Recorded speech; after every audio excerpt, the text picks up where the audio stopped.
Bonsoir, bonne arrivée tous les camarades. Nous sommes aujourd'hui jeudi 27 mai 2021. Comme à notre habitude, on se retrouve chaque semaine ici pour célébrer notre messe éco-souverainistes. C'est à partir de ces rencontres qui se nourrissent. Mais qu'est-ce qui nourrit l'homme dans sa vie quotidienne?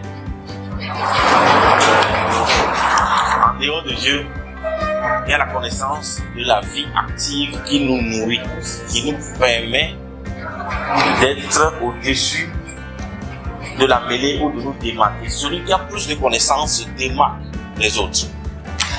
Les Anglais peuvent dire que la connaissance est un pouvoir, knowledge is power. On peut l'entendre souvent auprès des Anglais, des Britanniques, je veux dire. Nous allons parler d'un sujet qui retient l'attention de tout Africain qui parle la langue française, vivant dans l'espace Yomoa.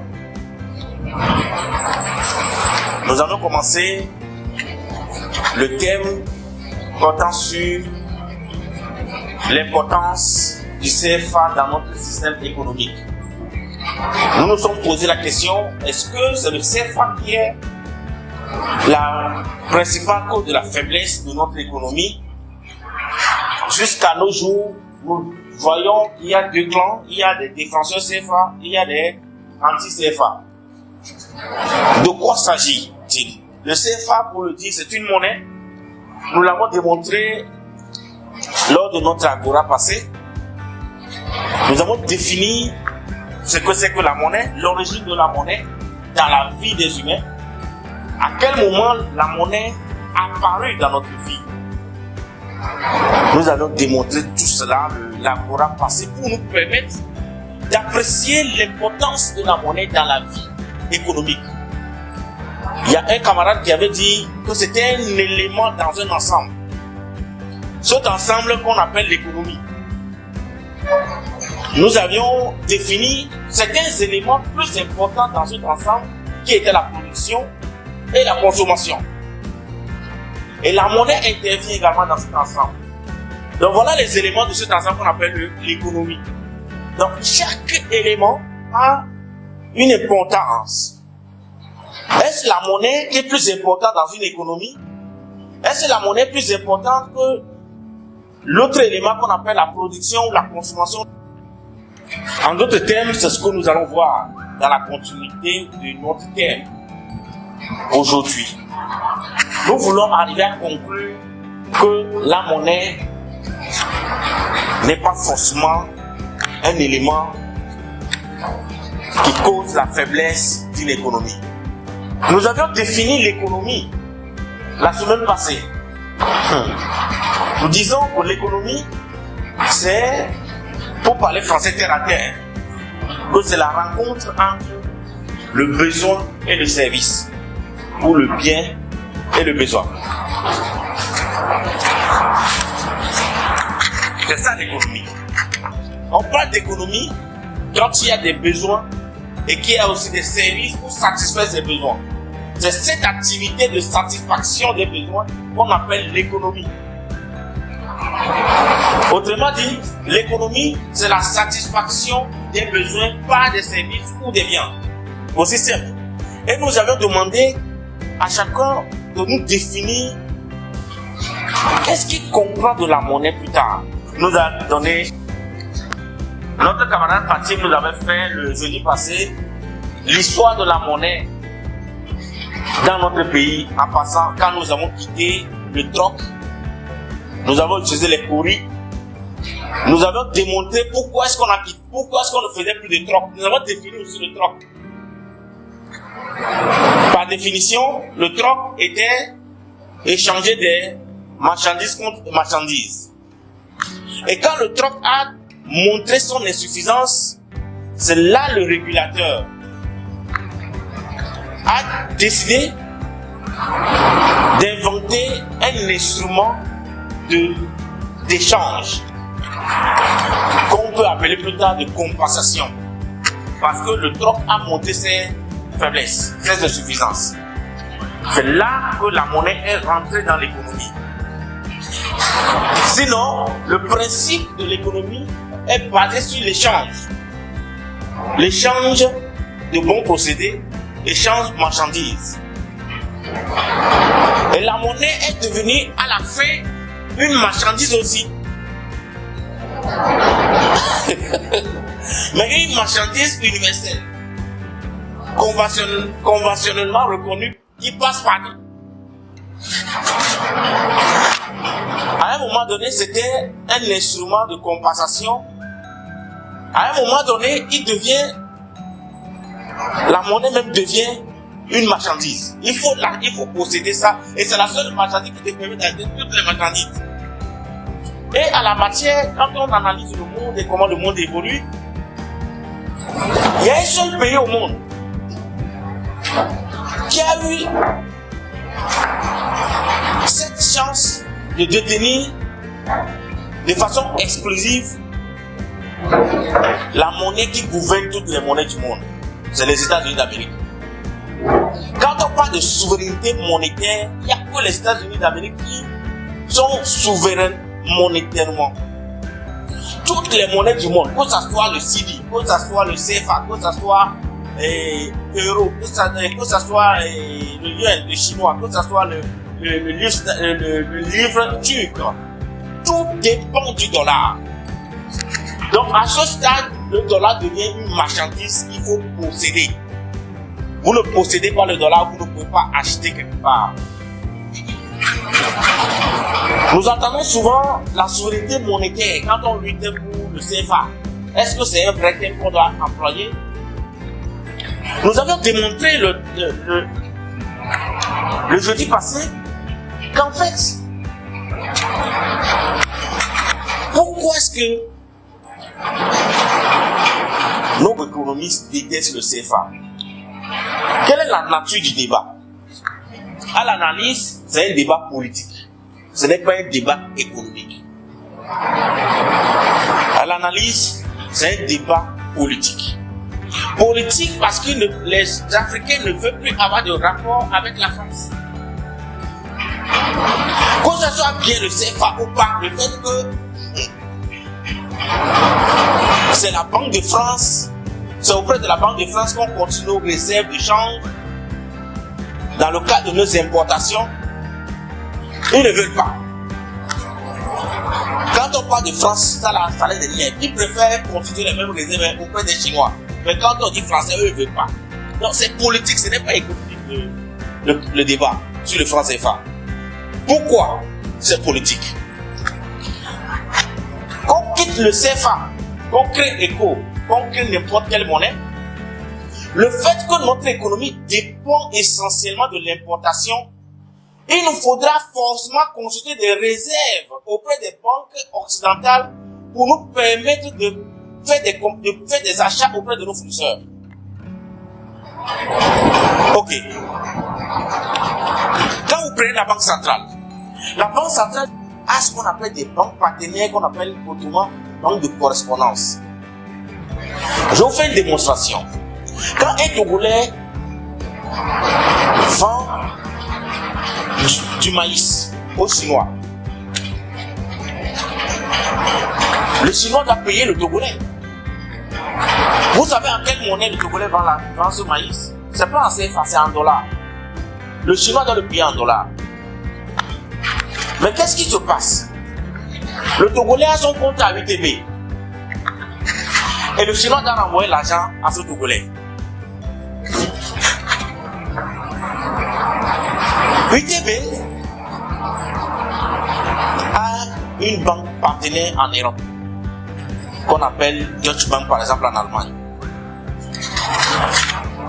Je rappelle que UTB est dans un espace monétaire qui a constitué des réserves auprès de la Banque centrale de France. Des réserves de change en dollars, en devises, pas en CFA. Je rappelle que UTB fait partie d'un réseau de banques qui ont fait un dépôt de fortes sommes auprès d'une banque en Europe pour servir de moyens de compensation pour elles dans le cadre de leurs transactions en import et export. Ça va trop vite? Ça se comprend jusqu'à ce point-là? Et quand tu passes la commande en Chine, tu n'es pas obligé d'envoyer l'espèce en Chine. L'UTB va ordonner à sa banque correspondante de payer le fournisseur en Chine. Et Deutsche Bank, qui est la correspondante de UTB, va payer le fournisseur en Chine. Le jour que vous aussi, vous avez un client en Espagne qui passe des commandes auprès de vous, on reprend le même circuit. Hier, Deutsche Bank a payé en Chine un de vos fournisseurs. Maintenant, c'est un client en Espagne qui a acheté au Togo, qui doit renvoyer l'argent au Togo, n'est-ce pas? Deutsche Bank récupère cet argent là-bas et dit à UTB, hier j'ai payé le fournisseur en Chine pour toi. Puisque tu n'as pas envoyé l'espèce, toi aussi il faut payer maintenant l'argent que l'Espagne a envoyé vers le Togo à ton client X.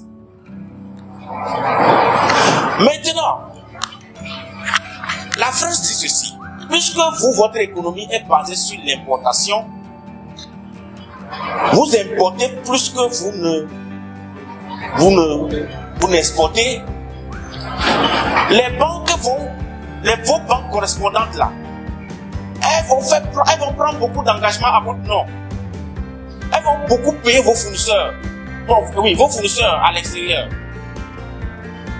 Donc, compte tenu de ça, pour équilibrer, j'aimerais que vous constituiez auprès de moi une garantie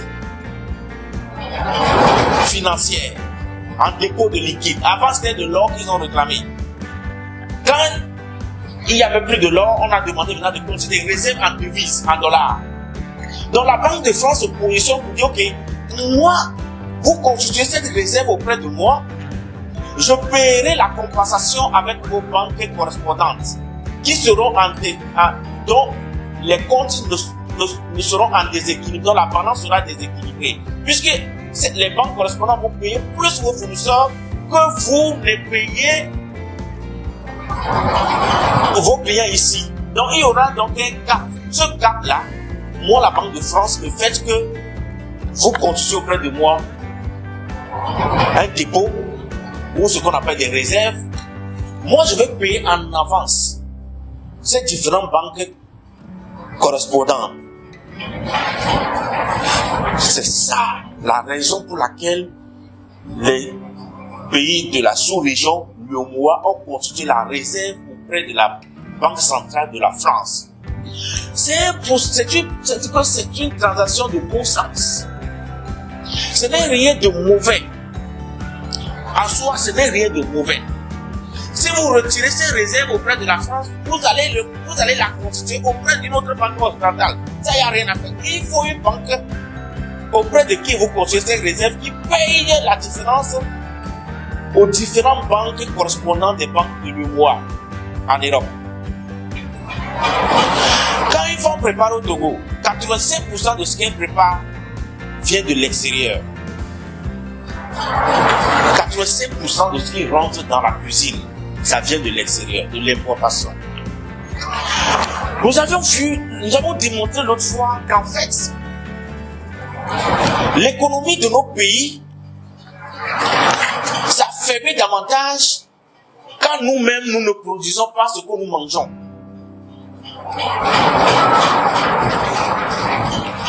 Tout ce que nous mangeons vient de l'extérieur, donc nous faisons fuir notre argent.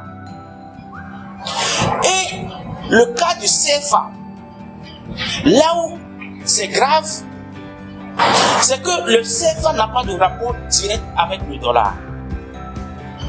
Le CDI a un rapport direct avec le dollar. Il se convertit directement avec le dollar. Et le taux de convertibilité est connu. Et c'est un seul. Dans notre cas, on a l'impression que la Banque centrale, la BCEAO, c'est une filiale de la Banque centrale de France.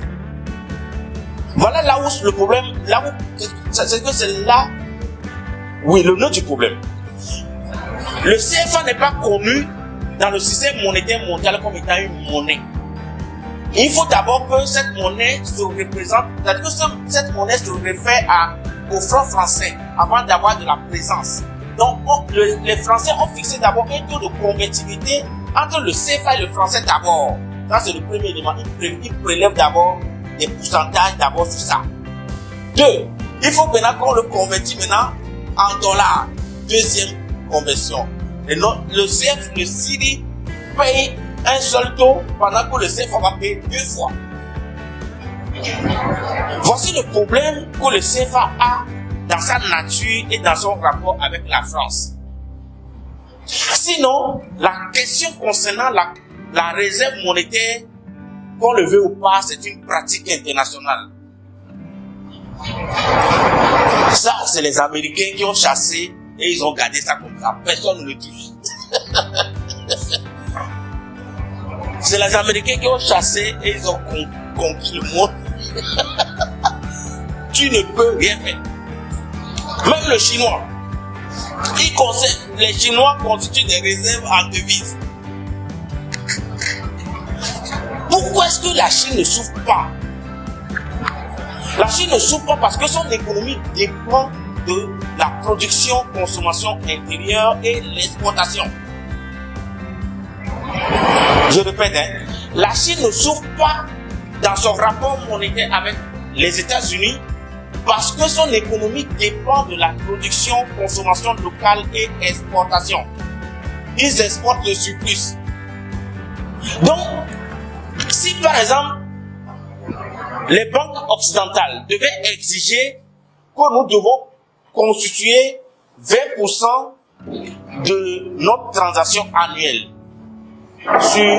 comme réserve sur leur compte, puisque nous, notre économie dépend à 85% de l'importation, les 20% là-bas représentaient un montant très élevé. Si on faisait le contraire, et que notre économie dépend de la production intérieure, de la consommation intérieure et de l'exportation, vous allez voir que les 20% là vont être très faibles. Ce n'est même plus important. L'exportation va nous faire capter des devises. Vous comprenez un peu? L'exportation va nous faire capter des devises, des dollars. Parce que nous aussi, nous vendons en dollars, les gens payent auprès de nous en dollars. Donc vous allez voir que le volume de fonds qu'on va constituer en réserve auprès des banques correspondantes ne sera plus trop important. Même s'ils disent 20%, ce ne serait plus important. Les États-Unis voulaient déranger, quand Donald Trump est arrivé au pouvoir, la Turquie. La Turquie, c'est une économie très forte. Son économie dépend essentiellement de la production et de la consommation locale et de l'export. Il n'importe que des matières premières.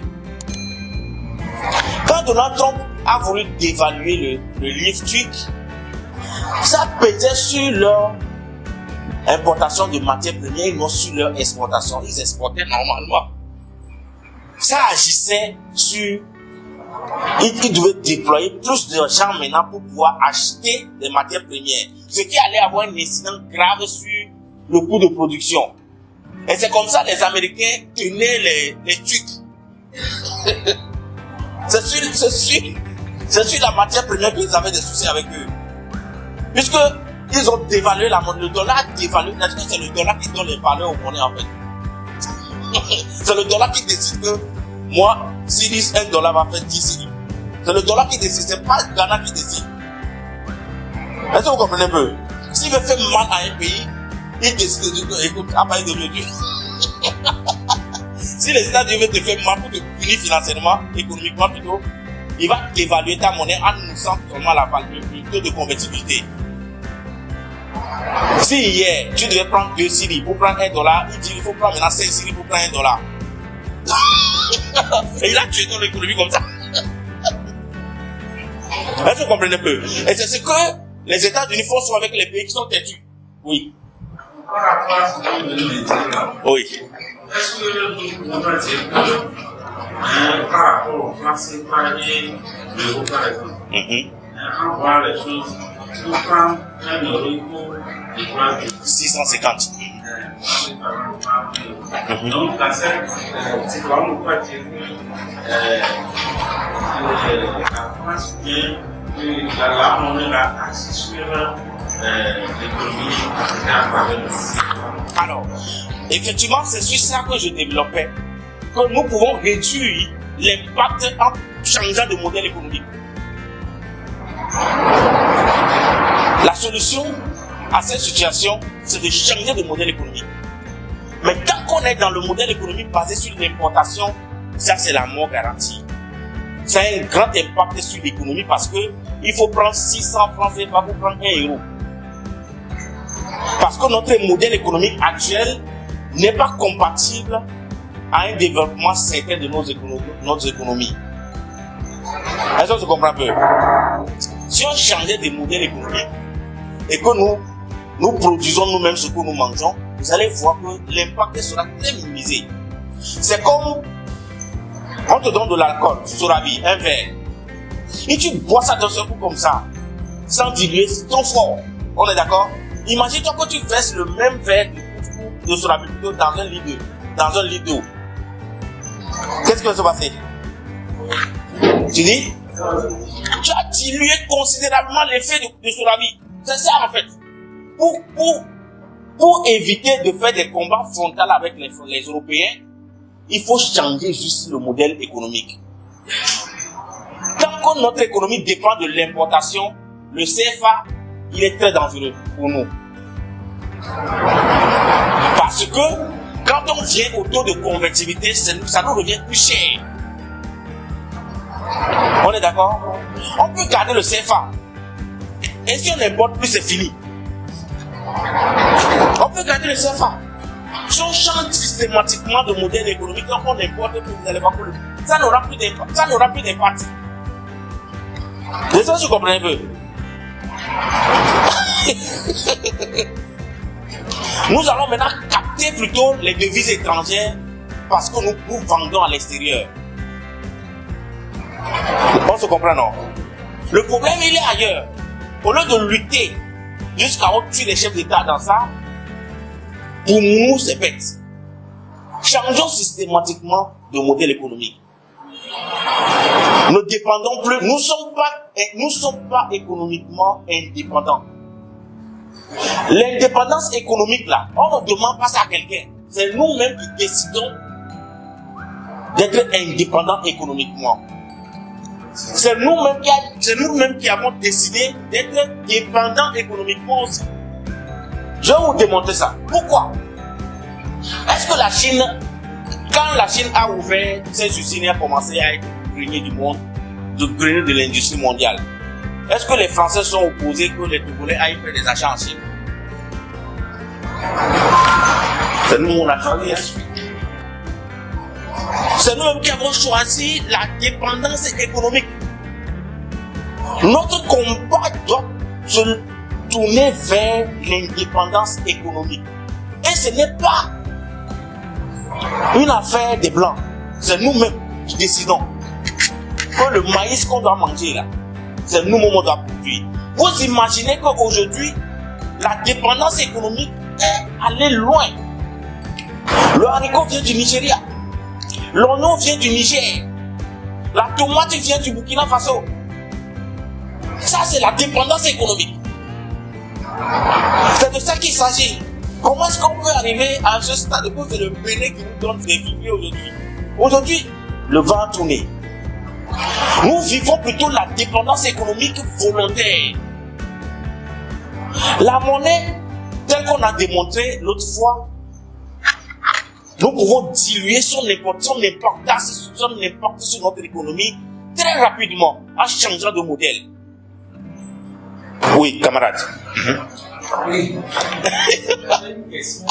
Mais c'est passé? En fait, ce que vous dites, c'est super intéressant. Et ma question, c'est pourquoi est-ce que tous les économistes qui passent leur temps à débattre sur le franc CFA, les cours, et ainsi de suite, n'arrivent pas à réfléchir et à dire qu'il faut inverser la tendance en produisant, en consommant localement et en exportant le surplus comme le fait la Chine? C'est la question que tout le monde se pose. C'est la question de bon sens. Et c'est pourquoi j'ai commencé l'agora en disant que le sujet du CFA, c'est un sujet politique. Ce n'est pas un sujet économique. Parce que ça échappe. En fait, ça ne répond à aucune règle économique. Puisque ça ne répond à aucune règle économique, on ne peut que dire que c'est politique. Purement politique. Quelque chose est politique, on ne peut pas comprendre le bon sens dedans. Et ils se sont acharnés sur le CFA comme si c'est le CFA qui est notre problème. Ou dit non, c'est la France, on ne peut pas. Et puis, ce qui fait l'essentiel d'une économie, on n'enseigne même pas nos étudiants ce que c'est que l'économie. À tel enseigne même que on a l'impression que l'économie se définit en Afrique par la collecte des recettes fiscales et douanières. Parce que quand on parle des réformes économiques en Afrique, ça touche seulement comment améliorer les collectes des recettes fiscales et douanières. Donc c'est dingue. On se comprend, non? Alors que ce n'est pas collecter les recettes, ce n'est pas l'économie. La collecte des recettes n'est que le résultat de l'activité économique. Les réformes économiques en temps normal visent essentiellement à améliorer les conditions de facilitation d'accès aux moyens de production des citoyens. Tout ce qui est réforme économique, sa nature ou sa finalité, c'est d'améliorer les conditions d'accès aux moyens de production des acteurs de l'économie nationale. Je ne sais pas si vous comprenez un peu. Oui, camarade.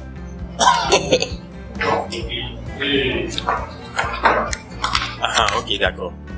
Bon, et dans le développement, l'orateur a eu le mérite de dire que le dollar est devenu une marchandise. Et tous les pays aujourd'hui se battent pour avoir cette marchandise. Dans l'agora passée, nous avons eu à démontrer que la Chine, pour pouvoir émerger, a essayé quand même d'économiser ou bien d'amasser beaucoup de dollars. Donc, elle produisait beaucoup et l'intérêt, on le paye que quand elle vend, on lui paye en dollars et elle emmagasine ça. Des réserves. Donc, au même moment, nous avons vu que elle produisait et au même moment aussi, elle conservait le dollar. Donc, on a vu que la Chine menait le combat à deux niveaux. Côté production, consommation locale et en même temps aussi monnaie. C'est un faux débat.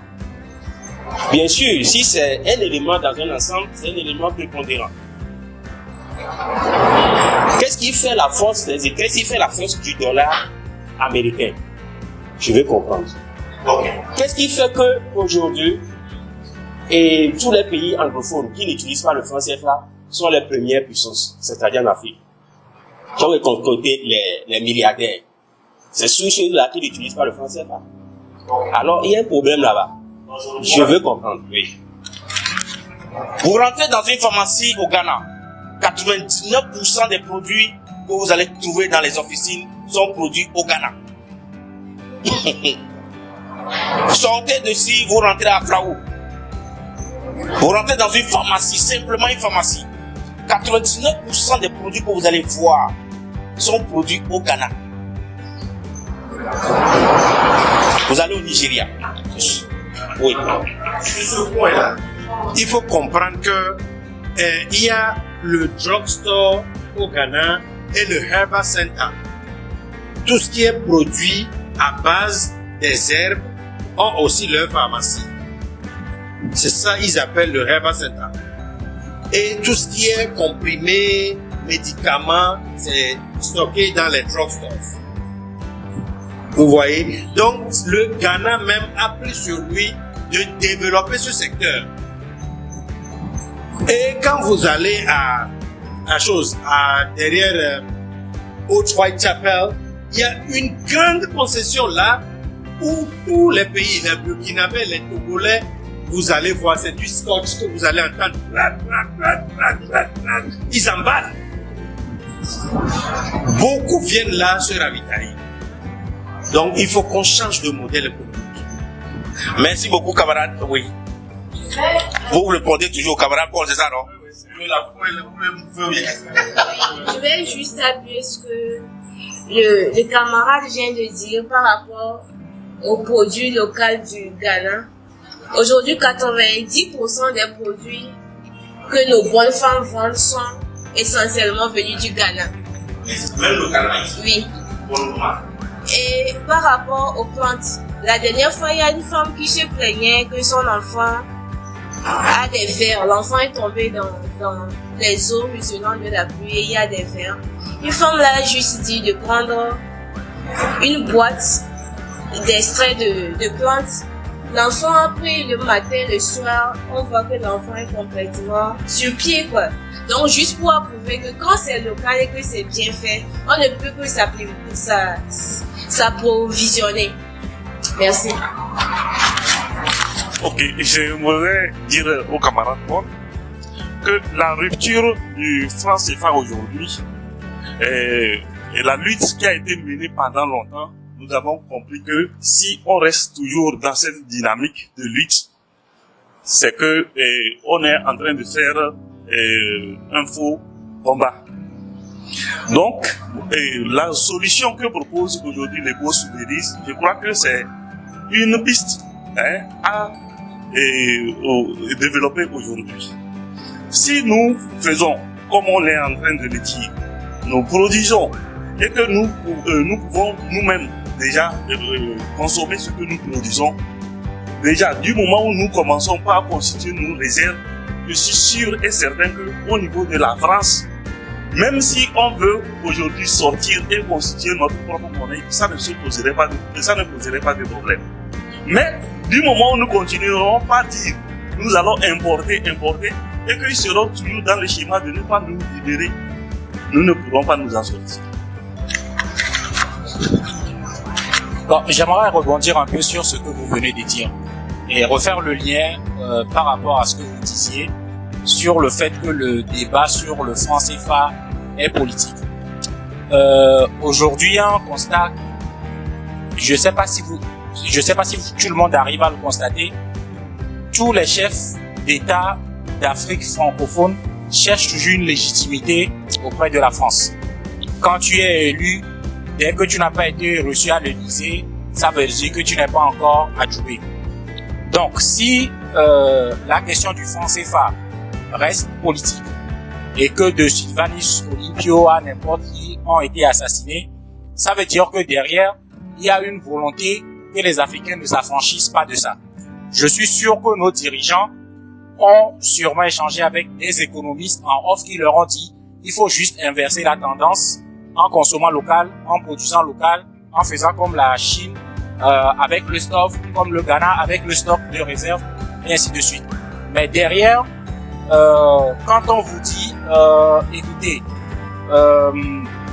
vous avez on vous donne ça en contrepartie, vous avez tel avantage, vous allez continuer à bénéficier de l'aide au développement et ainsi de suite.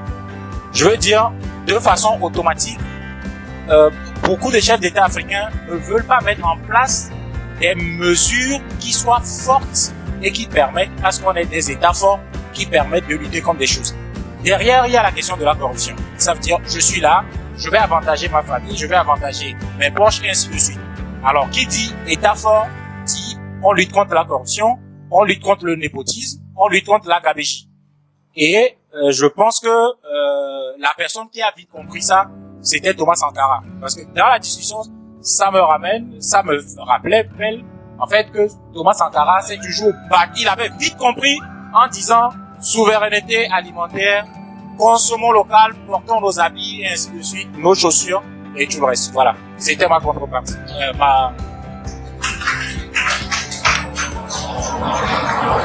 Prenons l'exemple chaque fois des pays anglophones. Avant de bondir sur la question de CFA pour dire oui, pourquoi les pays anglophones sont développés? Ils ne sont pas développés parce que ils ont leur monnaie. En 90, les Ghanéens venaient faire rang ici au Togo pour payer allumettes. En 90. Pour ceux qui ne se rappellent pas, ils avaient leur Syrie. Ils venaient se mettre en rang. Au Togo, pour payer allumettes. Quand tu prends un franc CFA, c'est un stock de papier, de CD que tu vas prendre. Le JJ Rolls est venu. Il dit, faut bâtard, là, vous parler. Il les a tous bougés. Il dit, moi ici, je vais construire l'économie locale. Le même CD a commencé à prendre de la valeur. Quand ils ont commencé à produire localement, tu rentres aujourd'hui, quand tu veux, en tant que femme, tu veux équiper ta cuisine, tu n'importes rien. C'est 100% produit au Ghana. Tous les ustensiles que tu vois au Ghana sont produits localement. Tu vas là-bas, tu vas maintenant faire la Syrie. Le Ghana n'importe pas de fer. Je continue encore, hein. Pour dire que pourquoi le Ghana est développé, les pays anglophones sont développés, malgré parce qu'ils ont leur monnaie. Parce qu'ils travaillent localement, ils produisent ce qu'ils consomment. Je suis arrivé à Aba, au Nigeria. Bon, ce tissu, je l'ai acheté en Istanbul. Vous arrivez à Aba, on reproduit la même chose à Aba, tranquille, ça ne va pas quelque part. Aba, c'est une ville industrielle du Nigeria. Pour ceux qui connaissent le Nigeria. La chaussure, si on fabrique les chaussures de marque italienne, que tu vois, et on te dit que ça c'est $500, Aba te reproduit la même chose. Et puis ça ne chauffe pas.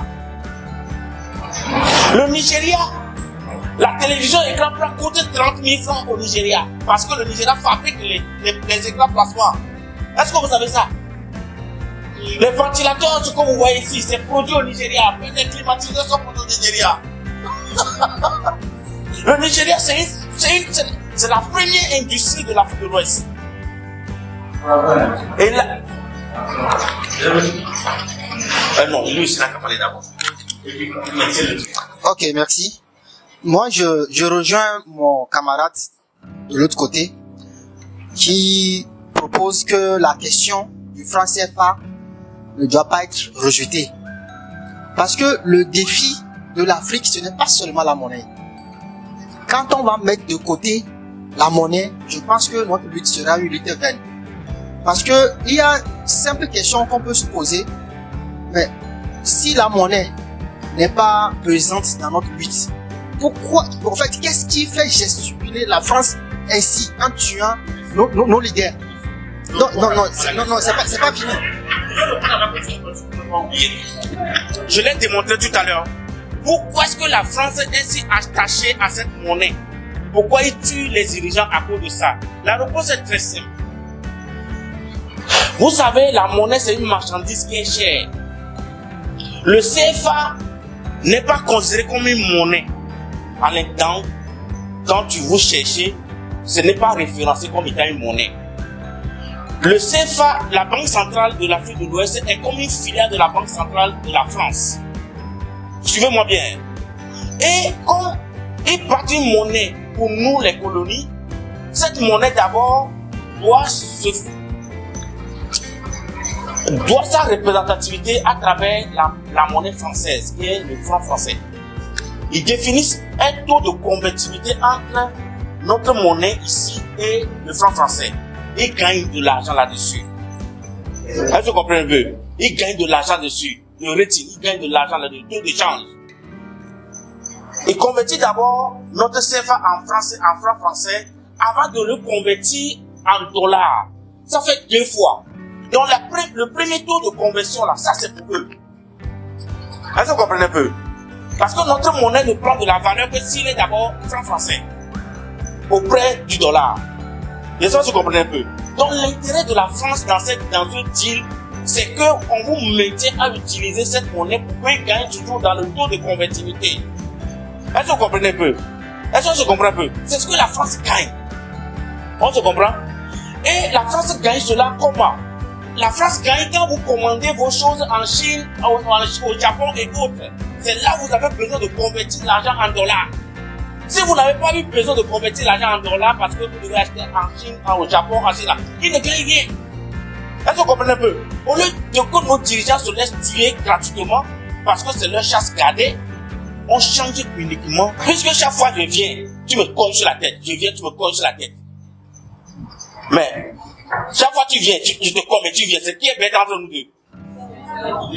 Mais, c'est parce qu'on a besoin d'importer qu'on est obligé de convertir notre CFA en franc français qui gagnent l'argent sur nous avant de le convertir en dollars.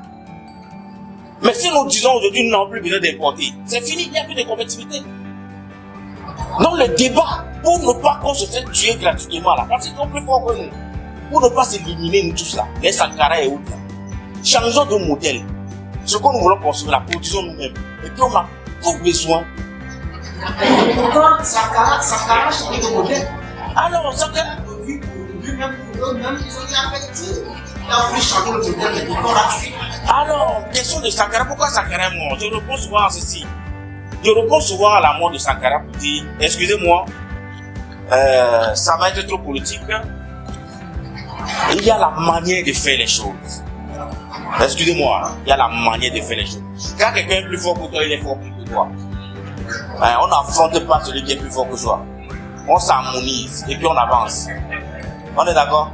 On s'harmonise et puis on avance. Quel que soit ton idée brillante que tu as, le plus fort il est fort. Il va t'écraser. Tu t'amuses, il t'écrase. Mais vous savez ce que ça fait quand une économie dépend à 95 à 80% de l'importation en termes de devises? Mais c'est une manne pour la France. C'est ça qui est grand dans l'économie. Quand vous convertissez le CFA d'abord en franc français, aujourd'hui en euros, c'est de l'argent chez eux. Le taux de convertibilité là, il est très important dans l'économie française.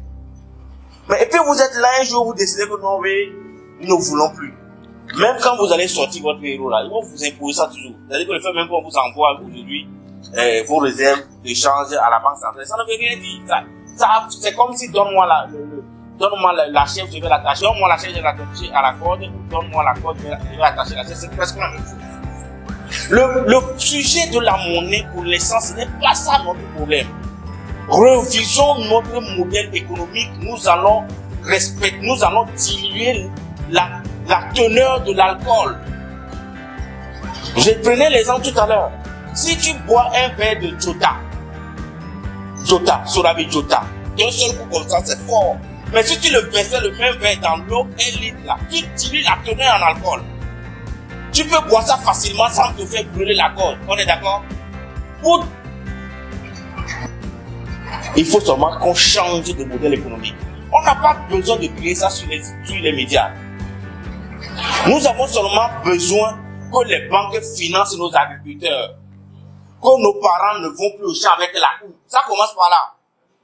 Qu'au lieu de créer les microfinances ou les fonds, les différents fonds, que l'État se constitue en caution morale auprès des banques, parce que c'est les banques qui financent l'activité économique et non les microfinances. Ce n'est pas des subventions qui financent une économie. Ça on l'a compris comme dit le camarade. C'est les banques qui financent l'économie. Et l'État se constitue tranquillement, localement, en caution morale auprès des institutions bancaires qui financent l'agriculture. Vous allez voir que l'économie va changer en même temps. Est-ce que vous trouvez ça normal? Ce qui devait vous révolter. Pourquoi est-ce que le Togolais peut importer de la tomate du Burkina Faso? Ça ne vous révolte pas. Que la tomate qu'on consomme au Togo vient du Burkina. Le Burkina qui est des terres hostiles. Le Togo importe du oignon venant du Niger. Le Togo importe le haricot aujourd'hui du Nigeria. Ça ne vous dit rien. Vous parlez du CFA. Le Togo, le chou, quand ta femme fait du chou, quand ta femme betterave quand tu consommes, ça vient du Bénin, à côté. Il faut seulement aller à 5 h le matin, à 5 h. Les camions de Cotonou s'alignent là-bas pour déverser les produits maraîchers dans nos marchés. C'est ça le véritable enjeu. On est d'accord? La monnaie demeure un moyen de compensation dans une économie. Il n'est pas l'élément fondateur de l'économie. La monnaie intervient plus tard et la force de l'économie définit la valeur de notre monnaie. Allons à la construction de l'économie et la nature de notre monnaie sera définie naturellement. Et nous allons diminuer l'impact de la France sur nos économies à travers les taux de change dans ce rapport CFA, franc français et euro avant d'aller plus loin dans nos discussions. Moi, je n'ai pas fini mon truc là. C'est vrai? On va aller rapidement. Oui. Ok. Je voudrais dire merci. Chers camarades, je voudrais dire merci et merci à l'orateur pour les explications. Sinon, la lumière qu'il vient de faire là, surtout moi particulièrement, ça me va droit au cœur. Mais la question que j'aimerais poser encore est de savoir comment se fait-il que la lumière est vite venue dans l'idée des dirigeants anglophones et que dans les colonies françaises, nos élites sont toujours dans cette cage-là. Je vous remercie. Le camarade de l'autre côté a répondu à cela. Et camarade Fofo a répondu à ça. C'est purement politique. C'est purement politique. Les dirigeants francophones doivent leur légitimité à la métropole. Et donc tout ce qui représente l'intérêt de la France, tu dois t'y aligner et à la régulière. Sinon tu seras déclaré ennemi public, ennemi d'État. Ok? C'est politique. Quand on dit c'est politique, ne posez pas trop de questions parce qu'on ne peut pas faire de politique ici. Oui. Comme c'est politique, je voudrais répondre brièvement au camarade en lui donnant l'exemple du probatoire. Pourquoi est-ce que les autres pays ont éliminé de leur bourse scolaire le probatoire et que le Togo garde toujours le probatoire? À toi de répondre, mais pas tout de suite. Oui, dernière question. Est-ce que vous avez allumé? C'est allumé, c'est allumé. Bon, ok, je pense que nous sommes en... Non, moi je vous comprends parfaitement. Sauf que vous ne me comprenez pas. Non, en fait, non, les camarades, je veux bien. Mais le problème c'est que nous avions fait les mêmes choses pendant des années. Ça n'a pas de résultat. Le but de la Corée, c'est la réflexion sur comment faire les choses pour avoir un autre résultat. Donc je ne peux pas de vous annoncer de façon... Je suis un idéologue. J'enseigne une idéologie qui m'oblige à demeurer dans ma position, vous apporter davantage d'éclaircissement. Votre position m'encourage à vous donner plus de détails pour qu'un jour nous puissions tous porter la même voix pour dire l'économie c'est le départ. La question de monnaie c'est la deuxième étape. Fonctionnons d'abord de nos économies. Question de monnaie là, les gens ça à notre génération. Notre génération doit mener un combat. C'est un combat de comment construire une économie forte. Question de monnaie, les gens ça à une autre génération. Mais nous, notre génération, nous voulons mener un combat pour que le droit à la création de richesse soit chose ou une réalité pour chaque citoyen. C'est ça notre combat. Parce que c'est ce que nous avons constaté qu'il manque en fait. Il nous manque le droit à la création de richesse. Tout notre combat tourne autour de ça. Et c'est à partir de là que nous pouvons construire une économie. Que chaque Congolais devient un acteur économique et non un cas social. Qu'on demande aide de l'État. Un État n'aide pas. Un État, c'est un régulateur. Dans le système francophone, on parle d'aide, il faut que l'État nous accompagne. L'État n'accompagne personne dans un pays à économie forte. L'État régule. C'est un régulateur. Qu'on soit dans un État où l'État se soucie de réguler l'environnement économique pour que chaque citoyen puisse avoir accès au moyens de production, pour que chaque citoyen puisse avoir accès au boulot, pour que l'État ait mal à la tête quand on dit le taux de chômage monte à 7%, parce que quand le taux de chômage monte, ça veut dire qu'il n'y a plus d'actifs. On a de réduire les acteurs économiques, ça va affaiblir notre économie. Il faut que beaucoup de personnes travaillent, il faut que tout le monde travaille pour que l'économie soit forte. Voilà que sur notre continent et dans notre pays francophone, on s'en fout de combien de chômeurs vous êtes, parce que vous n'êtes pas des acteurs économiques. On ne vous comptabilise pas. Il n'y a pas de reconnaissance entre l'État et les citoyens. Quand il n'y a pas de reconnaissance entre l'État et le citoyen il ne joue aucun rôle dans l'État. Notre combat aujourd'hui, c'est ça. Comment faire pour que le rapport État-citoyen s'établisse et que le citoyen puisse rentrer dans ses droits, le droit à la création de richesse. La question de monnaie, elle est politique entre la France et les pays francophones. On puisse l'accepter si nous sommes des éco-souverainistes. Sinon, c'est un débat. Votre position, vous êtes convaincu que la monnaie est importante. Mais quand on va à la définition de l'origine de la monnaie jusqu'à ce jour, vous allez tomber d'accord avec moi dans le bon sens que si la monnaie est devenue plus tard, elle ne peut pas être la pierre angulaire dans le système. La pierre angulaire dans le système économique, c'est la production et la consommation. C'est les deux pierres qui existent. la monnaie intervient à la troisième place. Si votre production dépend de votre voisin, vous allez affaiblir votre économie locale. Si votre position dépend de vous-même, vous allez rendre fort votre économie. C'est ça notre position. Notre position est idéologique et non politique.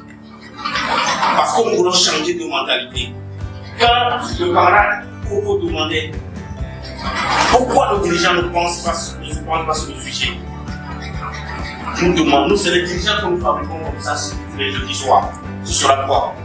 Et quand tu seras peut-être demain à l'Assemblée, tu diras, notre problème ce n'est pas la monnaie d'abord. Il ne faudrait pas que le Togolais cultivateur continue d'aller au champ avec de la monnaie. Il va au champ avec la vie parce qu'il n'y a aucune banque pour le financer. Vous savez ça. C'est ça le véritable problème que nous avons. Le projet que vous avez de construire une école de mettre en location, vous ne pouvez pas le mettre qu'une banque que vous accompagnez. Parce que vous n'avez pas le droit à la création de richesse. L'État ne vous reconnaît pas. Quand l'État ne vous reconnaît pas, la banque aussi ne peut pas vous financer. C'est ça les véritables soucis que nous avons. Donc nous voulons tourner l'attention de la jeune génération sur la productivité de notre continent. Et oublier d'abord ce débat de francs CFA qui ne font que circuler de sang et d'âme. À quand nous devons rester complices pour voir nos dirigeants se faire tuer? Quand on les voit se faire tuer dans un débat face à un dinosaure, il faut qu'on leur dise à la fin, monsieur le dirigeant, aidez-nous à aller à la terre. Aidez les dirigeants quand ils sortent de l'école à trouver de l'emploi. Vous verrez qu'on va diminuer la teneur de l'alcool dans l'eau. Puis c'est fini. C'est de ça qu'il s'agit.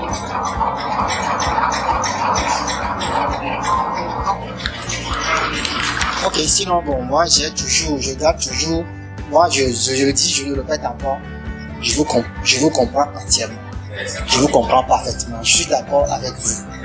Mais, je dis que la question de franc CFA ne doit pas être rejetée. Ne doit pas être rejetée, la question de franc CFA. Ne doit pas être rejetée parce que, tout à l'heure, quand vous intervenez, vous avez donné l'exemple du Bénin, qui nous envoie les choses actuellement, du Burkina, qui nous envoie les choses actuellement.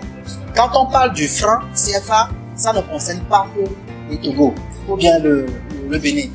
C'est à peu près 15 ou bien 18 pays, comme ça. Donc, si le Togo décide aujourd'hui de ne pas importer, ça ne peut pas être possible à 100%. Parce qu'un pays ne peut pas vivre sans l'importation ou l'exportation. Parce que la balance est composée de l'importation et de l'exportation. C'est ce qui constitue la balance d'un pays. Donc c'est dans ça qu'on va juger. Est-ce qu'elle est excédente ou bien déficitaire? Est-ce qu'il y a un pays? Mais c'est quand elle est, comment appelle-t-on? C'est la production. C'est la production qui donne ça. Bon, maintenant, on ne peut pas aussi produire comme ça sans oublier les autres défis comme la corruption.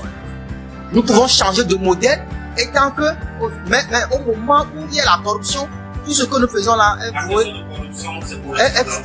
voué à l'échelle. La réponse à la question de corruption, elle est politique.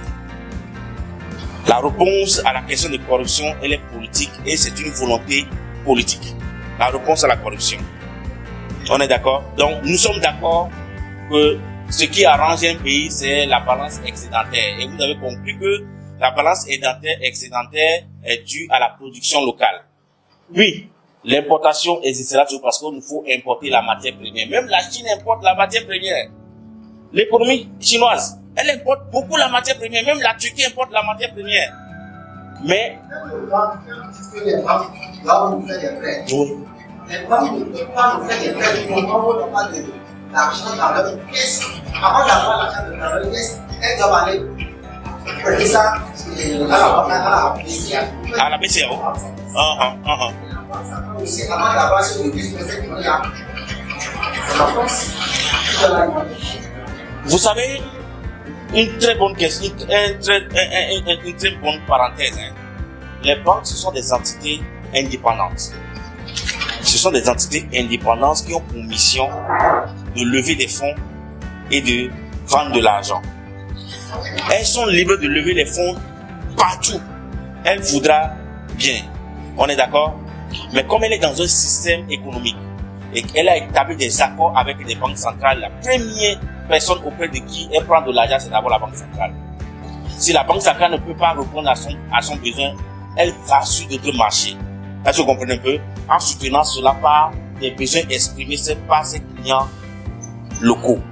Aujourd'hui, les banques africaines, togolaises, je vous assure que si la décision politique le veut, elle leur donnera tout ce qui est comme l'État togolais donnera tout ce qui est comme confort nécessaire à des banques togolaises de lever des fonds sur les marchés internationaux pour venir financer l'activité économique au Togo, sans passer par la banque centrale. La BOAD que vous voyez, elle prête plus d'argent aux banques togolaises que la banque centrale. Est-ce que vous savez ça? Parce que la BOAD est une institution qui va lever des fonds sur les marchés internationaux. Je suis un expert en structuration économique. Je travaille que dans les finances. Donc, je sais de quoi je parle. La capacité d'EcoBank à lever des fonds est très importante. La capacité de Aura Bank à lever des fonds sur les marchés internationaux, c'est très important. La capacité de Coris Bank, que vous voyez. Toute banque a ses propres capacités à lever des fonds sur les marchés internationaux, à condition qu'elle justifie que la demande est forte sur mon marché. On est d'accord? La demande serait forte sur le marché si nous sommes une économie de production et que l'État se constitue en garantie morale auprès de ces institutions. Et c'est tout un schéma. C'est un schéma qu'il faut mettre en place. Quand nous disons que l'absence du fichier national est un facteur très important qui augmente le risque pays. Quand le risque pays est augmenté, la banque ne peut pas opérer. Mais on va vous définir le risque pays comme étant quoi lié à la situation politique, stabilité politique, crise passée, c'est archi faux. C'est une fausse définition. C'est du blablabla. Le risque pays est lié à l'absence ou à la présence du fichier national. Est-ce que vous comprenez? Tout simplement. Une fois que c'est fait, la banque est rassurée. Quand tu déménages d'Aguer pour aller à Galpedo, on sait que tu as quitté ici pour aller à Galpedo. Aujourd'hui, tu le fais, personne ne sait que tu l'as fait. Parce que tu peux construire ta maison, mais l'adresse que porte ta maison relève de la souveraineté de l'État. Tu peux construire ta maison, mais l'adresse que doit porter ta maison, ça relève de la souveraineté de l'État. C'est-à-dire que l'État reconnaît que tel individu habite ici. Mais nous sommes dans des pays francophones où l'État ne se fout, il se fiche pas. Il s'en fout de là où vous habitez, qui est ici, qui n'est pas ici. Donc aucune banque ne peut financer dans un tel environnement. C'est ça le problème de notre économie. Les banques ne peuvent pas financer. Bon, je voudrais sincèrement remercier le camarade Kim. Parce que, effectivement, il y a eu même un étudiant, camerounais, avec qui on a eu vraiment de l'acharnement, de la discussion sur ce sujet. Et il devait, bien sûr, il prépare son mémoire dans ce domaine. Et en fin de compte, il a fini par comprendre la solution que préconise l'éco-souverainisme. Au fait, la solution ne rejette pas la lutte du franc CFA. Il faut qu'on se dise la vérité. Ce n'est pas un rejet. Le mot, c'est ça le problème. Quand l'ami dit que c'est comme si on rejetait le franc CFA, non. Nous disons que c'est une lutte d'État. Et la lutte principale, c'est l'économie d'abord. Puisque la monnaie, c'est, disons, un élément mineur de l'économie. Et c'est comme si zéro dans un ensemble. On ne dira pas que zéro est complètement nul, il a sa valeur. Oui. Non, c'est ça. C'est ce que le camarade qui est en train de dire. Voilà, donc moi, c'est ce que je peux dire. Sinon, si vous comprenez ça comme ça, c'est bien. Je continue par préciser que nous sommes dans une démarche idéologique. Et ici, l'enseignement est idéologique. Quand c'est idéologique, c'est que nous devons arriver à un point de convergence. Nous venons avec des divergences. Mais à la fin d'un débat idéologique, on doit avoir un point de convergence parce que l'idéologie prépare une génération pour une démarche bien donnée. On ne peut pas préparer cette génération pour une démarche unique bien donnée si on maintient toujours la divergence. C'est que nous ne sommes pas des idéologues à la fin de la journée. On est d'accord? L'idéologie, sa finalité, c'est de d'avoir un point de vue convergent sur un sujet. C'est là où vous vous reconnaissez dans l'idéologie. Et on abandonne tout ce que nous avons comme point de vue et on adopte une seule ligne. Ça, tu comprends bien. Nous ne sommes pas loin de la réalité. Ceux qui disent que le franc CFA est important, nous qui disons que l'économie d'abord, nous disons la même chose. Mais il faudrait qu'on adopte une seule voie. On est d'accord? Mais laquelle des voies on va adopter? Allons-nous adopter la voie de ceux qui contestent sur le CFA, ou alors adopter la voie de ceux qui disent alors la production. Non?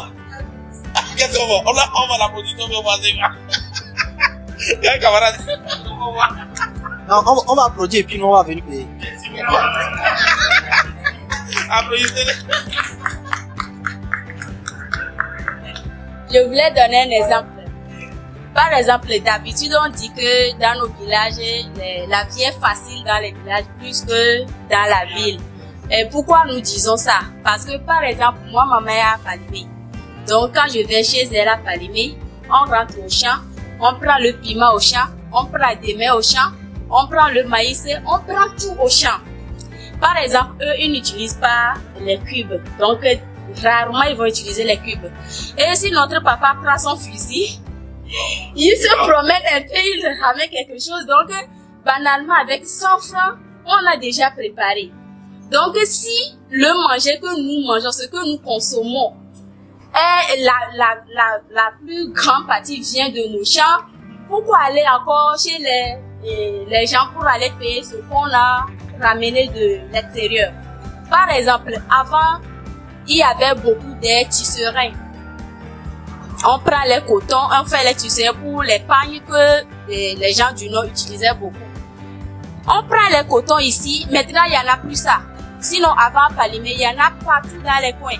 Mais maintenant, il n'y en a plus parce que les cotons, on les prend, les Chinois viennent les payer et on laisse nos choses que nos ancêtres pratiquaient. On a tout abandonné maintenant. On prend ce qui vient de l'extérieur. C'est pour ça qu'on dit que la vie est difficile, la vie est difficile. La vie n'est pas difficile et l'argent n'est pas compliqué dans tout ce qu'on dit, quoi. Parce que si nous-mêmes nous voulons que la vie soit facile pour nous, cultivons la terre.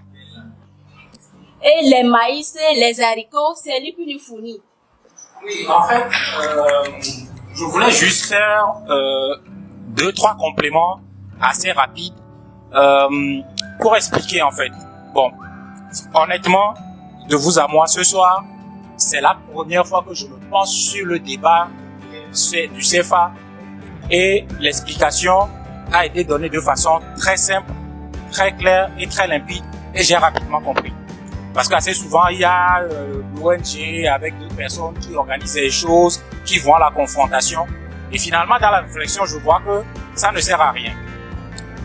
Sur l'autre chose, il y a, pour rejoindre cet aspect politique de la question, ce qu'il faut que les camarades comprennent dans cette salle, c'est que il vaut mieux que ce soit nous qui changeons de mentalité et que les générations qui suivent également, que nous les éduquons d'une certaine manière à avoir les mêmes pensées telles que nous. Pourquoi je dis ça? Parce que vous savez qu'actuellement il y a les états généraux de l'éco. Donc, à la lumière des échanges qu'on a ce soir, ça voudra dire que la France ou le législateur ou les États africains mettront toujours à disposition les moyens possibles pour qu'il y ait ce genre d'assises ou d'événements, parce qu'on a toujours besoin d'embrouiller les gens. Ça, c'est d'un. De deux, il y a quelque chose qui est toujours frappant dans les économies d'Afrique francophone. Je vais faire une comparaison avec le Nigeria une deuxième fois. Quand vous allez voir notre pays, il y avait un agora entre-temps, monsieur avec la barbe blanche, qui disait c'est comme si tout était fait pour qu'au Togo, il n'y ait pas de riches. Vous allez remarquer une chose. Même quand il y a un jeune qui commence par s'enrichir, c'est de trois choses l'une. Soit il est dans des magouilles, soit il est dans un réseau d'initiés, soit c'est politique. Les rares personnes qui sont riches par la production, c'est toujours pour exporter.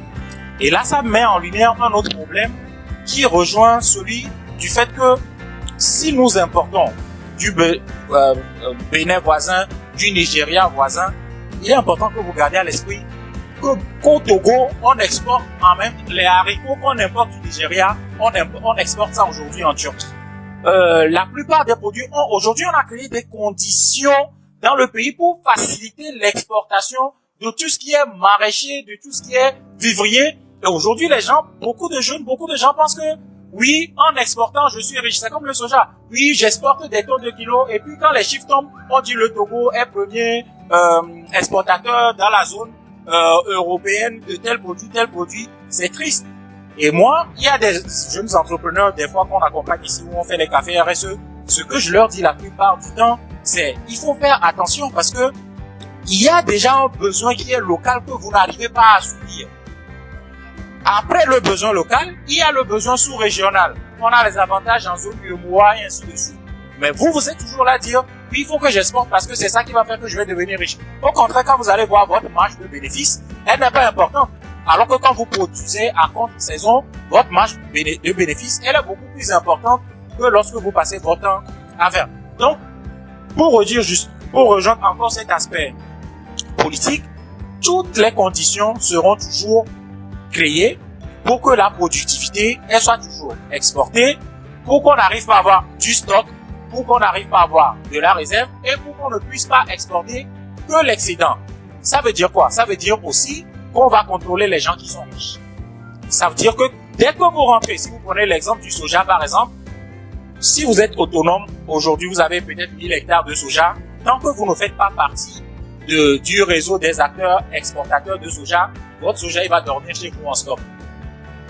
Donc ça veut dire qu'on contrôle. On sait qui est riche, on sait qui est pauvre. Ça, c'est encore un autre problème. Et maintenant, pour finir sur l'histoire du Nigeria, et là où peut-être je pense qu'il faut prendre exemple, c'est un peu ça. C'est quand vous prenez la musique nigériane.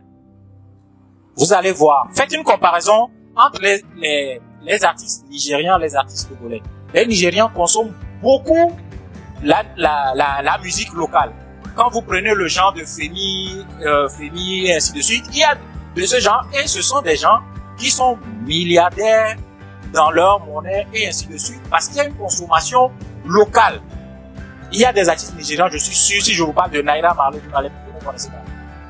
Pourtant, ce sont des gens qui passent leur temps à voyager entre deux avions, des jets privés d'un état à l'autre et ainsi de suite. Donc je pense, ce que je voulais dire, et pour ramener et rejoindre ce que tu disais, je m'arrête, c'est que il faut peut-être qu'on commence par réfléchir à comment est-ce qu'on fait localement.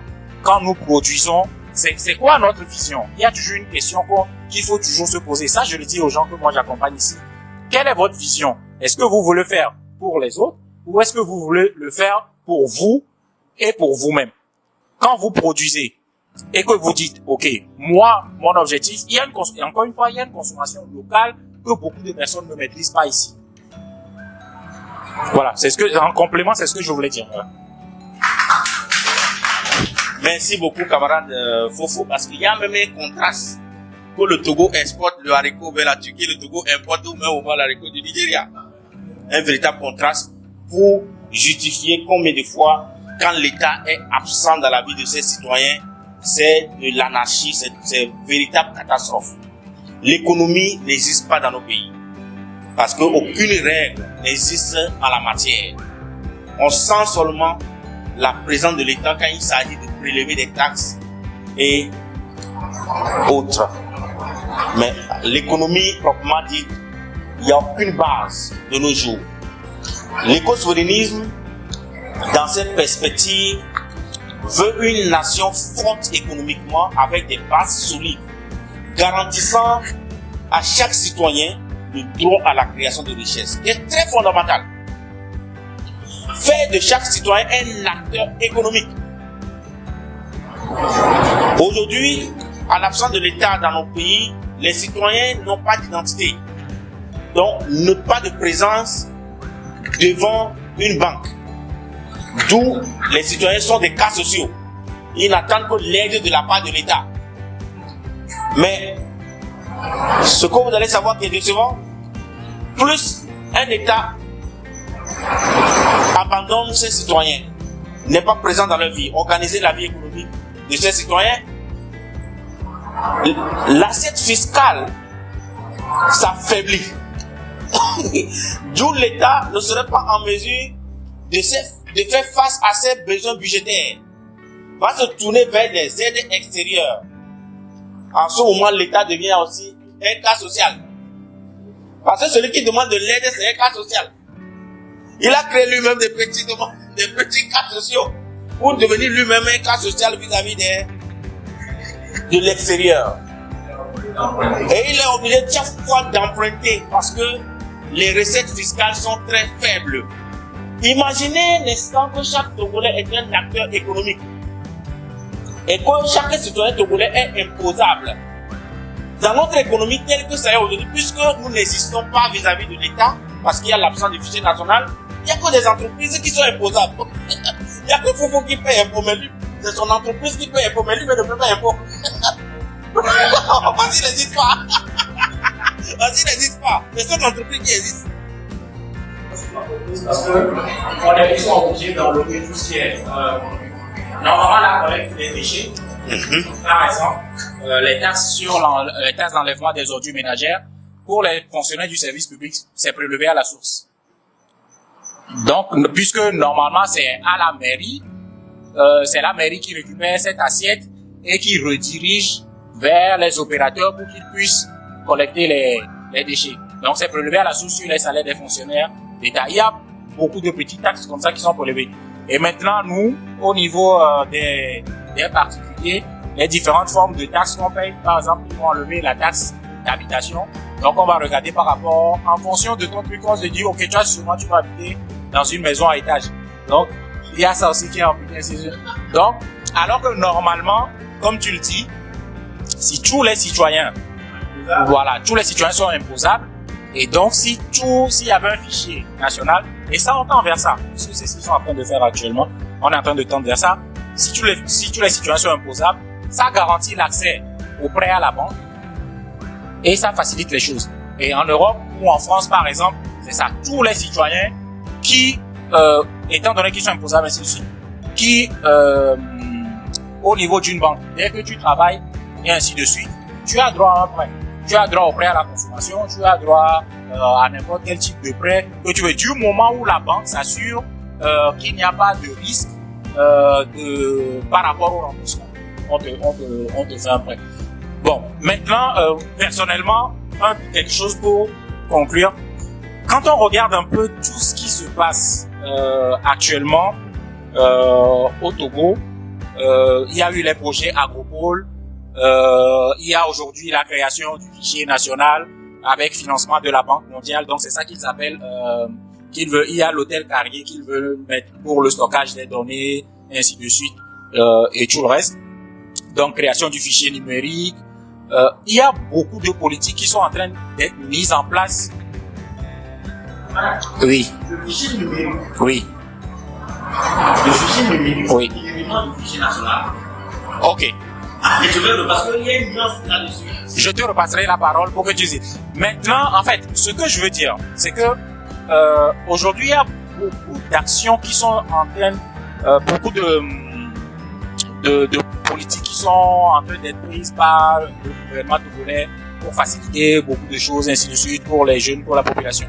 Mais il y a toujours deux problèmes de fond qui restent et qui font que moi, personnellement, peu importe la qualité de ces engagements, peu importe le gouvernement, peu importe les cadres qui sont mis en place pour que ça puisse marcher, il y a toujours deux problèmes qui font que nous allons toujours peut-être ramer à compte courant. C'est le problème de l'application stricto sensu de la loi. Tant que la loi n'est pas appliquée telle que c'est écrit et ainsi de suite, il y aura toujours retour en arrière. C'est le problème de la corruption. Tant qu'on ne résout pas le problème de la corruption, on va toujours ramer à compte courant. Et c'est le dernier point, le problème du népotisme.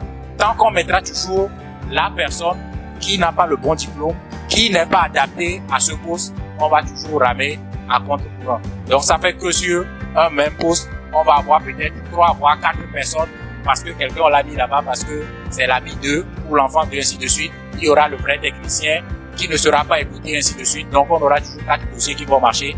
On va perdre de l'argent et on revient toujours en arrière. Voilà, c'était mon... Merci beaucoup, Carla. Alors, il a évoqué, il a parlé de fichiers numériques. Et il y a une grande différence entre le fichier numérique et le fichier national. Le fichier national, c'est un ensemble qui permet à l'État de reconnaître un individu depuis sa naissance jusqu'à sa mort, ses déplacements, ses allées et venues. On est d'accord? C'est comme l'acte de naissance que vous établissez à un enfant pour reconnaître la paternité de cet enfant qui porte votre nom. Le fichier national, c'est ce que l'État met en place pour reconnaître chaque citoyen. Vous comprenez un peu? Le fichier numérique, pour lequel ils ont sollicité le financement de la Banque mondiale, c'est juste pour mieux maîtriser les actes administratifs. Quand vous restez chez vous, vous allez demander l'extrait de naissance à distance, on va vous envoyer ça. Vous demandez le casier judiciaire en distance, on va vous renvoyer ça. Mais c'est pas le fichier national d'abord. On se comprend? Ce n'est pas le fichier national. C'est un ensemble. C'est-à-dire que c'est un élément dans l'ensemble, en fait. Est-ce que vous comprenez? Donc, le combat, il est encore là. On est d'accord? Nous sommes presque à la fin de notre agora d'aujourd'hui. Nous allons demander à notre ami qui est nouveau parmi nous. Qu'est-ce que vous avez retenu de l'agora? Ok, moi, bonsoir à tous. Moi, c'est Monsieur Kentopé Efoué. Je crois que c'est ma deuxième participation. Mais bon, pour la première fois, j'étais parti un peu tôt. Mais aujourd'hui, j'ai pu noter et comprendre que pour tout ce qui concerne le franc CFA, ok, ce n'est pas un sujet à mettre sur le premier plan. Mais plutôt, il faut se retourner vers la production locale et la consommation locale pour créer une économie forte. Merci. Ça, c'est quelque chose que je n'avais pas. Mais aujourd'hui, je l'ai. Et je peux le partager avec tant de personnes. Merci. Ça, c'est le plus beau résumé que j'ai entendu depuis que l'Agora, depuis qu'on assistait à l'Agora. Et j'attends un résumé de la part de mon ami.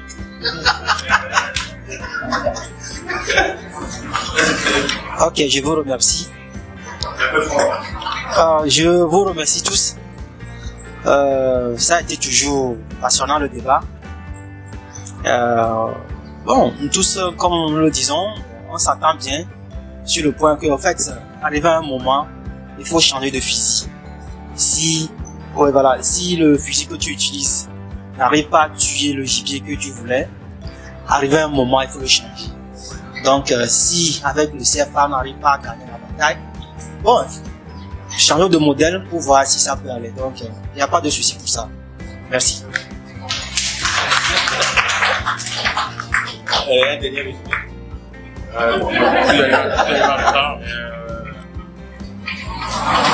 En fait, tout a été dit. Je sais pas qu'est-ce qu'il faut rajouter. Bon, je voulais en fait poser une question, mais qui... Ok, allez-y. Voilà, qui semble être un peu... Qui semble être un peu décalé, mais c'est quand même dans le thème aussi, quoi. En fait, pourquoi, par rapport aux états généraux de l'éco, hein, pourquoi on dit que le Togo est le meilleur élève, en fait? Malgré la misère ambiante, pourquoi il est le meilleur élève, en fait? Bon, ils ont défini ce qu'on appelle les critères de convergence. Ok. Quand on parle de critères de convergence, c'est-à-dire que les critères de migration du CFA vers une autre monnaie. Et on dit que l'économie togolaise telle que ça se présente avec des performances que cela a malgré la faiblesse de nos revenus, le Togo est bon élève. À l'État, le Togo peut migrer vers une autre monnaie rapidement. Est-ce que tu comprends un peu? Parce que la dette, elle est maîtrisée, la dette n'excède pas le PIB. Bon, il y a plein de petits détails, hein. On est d'accord? Et le Togo n'est pas trop endetté à l'extérieur. C'est un élément très important. qu'on doit savoir. On n'est pas trop, vous savez, les pays qui sont ambitieux s'endettent beaucoup. Et la question d'endettement est due au fait que nous manquons de modèles adéquats à notre économie. Si on change de modèle économique, nous allons réduire considérablement nos besoins d'endettement à l'extérieur. Quand nous passons à la production locale, vous allez voir qu'au lieu que l'État s'endette, c'est les individus qui vont s'endetter auprès des banques locales. Ça créera une dynamique d'économie localement et les flux financiers vont demeurer sur le plan local. C'est parce que les citoyens n'ont pas assez aux moyens de production facilement que l'État est obligé de tout s'endetter pour combler le gap, pour apporter beaucoup d'aide. L'État est obligé de vous aider parce qu'il sait que vous êtes des cas sociaux. C'est pourquoi l'État s'endette. Mais quand vous ne serez plus des cas sociaux, il ne va plus s'endetter. Est-ce que vous comprenez un peu? L'État s'endette davantage parce que vous êtes des cas sociaux. Parce que s'il ne fait pas ça, vous allez vous soulever. Donc tout le temps, il faut qu'il s'endette. Mais quand vous allez devenir des cas économiques, l'État ne s'endettera plus. Il va s'endetter pour faire quoi? Puisque tous les citoyens sont des acteurs économiques, vont payer des impôts et autres, l'État, l'assiette fiscale sera importante. L'État collectera beaucoup de recettes pour faire face à ses besoins régaliens, tels que construire les routes, payer les salaires des fonctionnaires, la défense, nous équiper militairement pour que les Ghanéens ne nous agressent pas, les Ghanéens ne nous agressent pas. Est-ce que vous comprenez un peu? L'État aura assez de moyens pour faire face à ses besoins. Mais aujourd'hui, l'État n'a pas assez de moyens. L'exemple, c'est que le budget de 2020 était de 1300 milliards de francs CFA. L'OTR a collecté seulement 675 milliards de francs CFA. Mais le cap va venir d'où? C'est ce que les Togolais pouvaient payer, collecter. C'est ce qu'ils ont pu collecter quand ils ont vu tout l'argent des 8 millions de Togolais là. C'est ce qu'ils ont pu collecter comme recette fiscale et douanière. Mais il y avait un gap de plus de 60%. Donc il faudrait qu'ils se tournent vers l'aide extérieure pour faire face à ces besoins-là. Juste parce que vous n'êtes pas des acteurs économiques, vous êtes des cas sociaux. Est-ce que vous comprenez un peu? Donc, le Togo est bon élève. Ça, c'est souvent les critères de migration qu'ils ont définis pour aller vers une autre monnaie régionale ou sous-régionale. C'est pas parce que le Togo est bon élève que demain tu vas trouver l'emploi. C'est pas ça. Alors, vous êtes nouveau, c'est ça? Votre nom c'est quoi? Joe, hein? Oui. Joe simplement. Moi c'est Joe Tété. Je suis l'ami à Basile. Il m'a parlé de l'Agora la semaine passée et j'étais empêché. Donc aujourd'hui j'ai fait tout pour être parmi vous. J'ai eu de très bonnes informations qui m'ont déjà conforté dans une position donnée que je ne vais pas révéler aujourd'hui, mais avec le temps, parce que tout ce que j'ai appris ici m'ont fait trop de bien, parce que je suis dans une position donnée déjà et les informations que j'ai eues ne m'ont que encouragé à aller de l'avant. Donc je taise ça pour le moment, après on verra. Merci.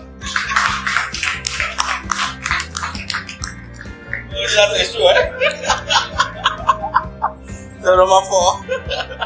Okay. Nous sommes à la fin, nous avons pu venir un ami, un camarade. On peut vous connaître un peu. Levez un peu le truc, on ne voit pas votre visage. Ok, je suis Bernard Adjorgueno. Je suis journaliste, homme de médias. Je crois que c'est bon pour le moment. Okay. Voilà, merci. Ok. Notre ami les journalistes est venu à la fin.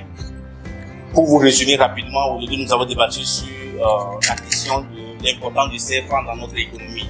On se demandait, mais est-ce que c'est les francs CFA qui est à la base de la faiblesse de notre économie? Parce que le constat est que nos économies sont faibles.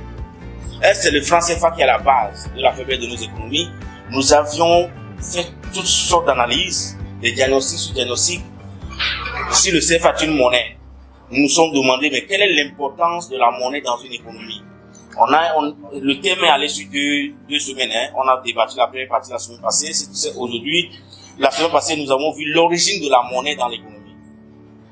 On s'est rendu compte que la monnaie est venue plus tard quand l'économie a commencé déjà son chemin.